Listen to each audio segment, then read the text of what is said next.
तो राहुल गांधी जी को ये बताना चाहिए कि भाई 60 साल से ये आपको ज्ञान कहाँ आपका गया था। 60 साल से तो आपके लोगों की सरकार थी, तब जनगणना करके पूरे देश का भला कर देते। चलिए मान लीजिए अब उनको अक्ल आया है, अब उनको समझ में आई है बात, तो जनगणना जिन राज्यों में कांग्रेस की सरकार है, तेलंगाना में है, कर्नाटक में है, हिमाचल में है, वहां पर करके गरीबी दूर कर ले।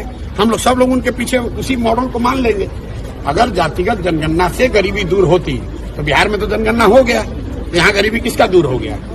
राहुल गांधी जी कांग्रेस के जहां जहां सरकार है वहां जनगणना करा के गरीबी दूर कर ले। हम लोग सब उनका झंडा उठा के घूमेंगे, उसी मॉडल को फॉलो कर लेंगे।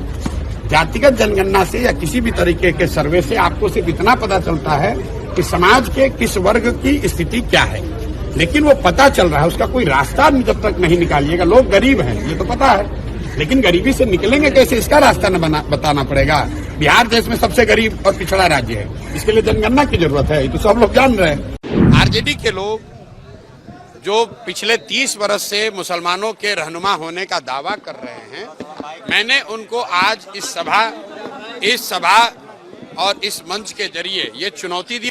तुम पहले मुसलमानों का जिनका वोट लेते रहे हो 30 वर्ष से, उसका हक मारी बंद करो और हिम्मत हो तो उनको आबादी के हिसाब से टिकट देके दिखाओ। अगर वो स्वीकार कर लें तो बिल्कुल जो मुस्लिम उम्मीदवार को खड़ा करेंगे, हम लोग वहां मुस्लिम नहीं लड़ाएंगे। अगले साल 2025 में जन सुराज का मुख्यमंत्री बनेगा, जन सुराज की सरकार बनेगी, उसमें इफ बट किंतु परंतु मत रखिए। हमारी लड़ाई आरजेडी से है ही नहीं, जन सुराज की लड़ाई सीधे एनडीए से है। आरजेडी तो ना 3 में ना 13 में, आरजेडी को कौन पूछ रहा है। लड़ाई हम में और एनडीए में है। समाज के सभी वर्गों की भागीदारी उनकी जनसंख्या के हिसाब से देने की जो बात कही गई है, उसके तहत मुसलमानों की आबादी के हिसाब से कम से कम 40 विधानसभा सीटों पर मुसलमान समाज के काबिल लोगों को चुनाव लड़ाने का ऐलान पहले से किया गया है। और ये जो जनसुराज में पहले से अन्य वर्गों के लिए बात कही गई है, उसके अनुरूप है, ये कोई अलग नहीं है। दूसरी बात जो मैंने कही आरजेडी वाली, आरजेडी के लोग जो पिछले 30 वर्ष से मुसलमानों के रहनुमा होने का दावा कर रहे हैं, मैंने उनको आज इस सभा और इस मंच के जरिए ये चुनौती दी और आपके जरिए भी कह रहा हूं। अगर वो ये कह रहे हैं कि भाई जन सुराज के लोग आएंगे, वो मुसलमान अगर उनको वोट देगा तो वोट बटेगा, तो मैं उनको कह रहा हूं कि जहां पर भी मुस्लिम उम्मीदवार आपके जीते हुए हैं, आप खड़ा करो मुस्लिम उम्मीदवार।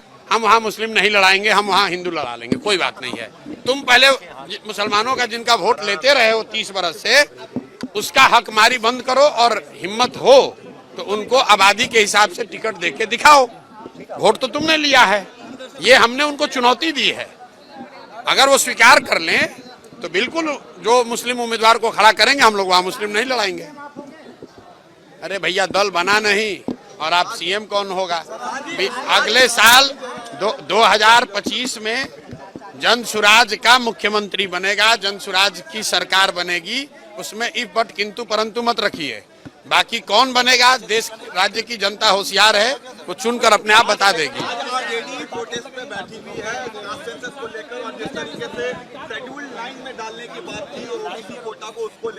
भाई, आरजेडी को जो करना है करे, हमारी लड़ाई आरजेडी से है ही नहीं, जन सुराज की लड़ाई सीधे एनडीए से है।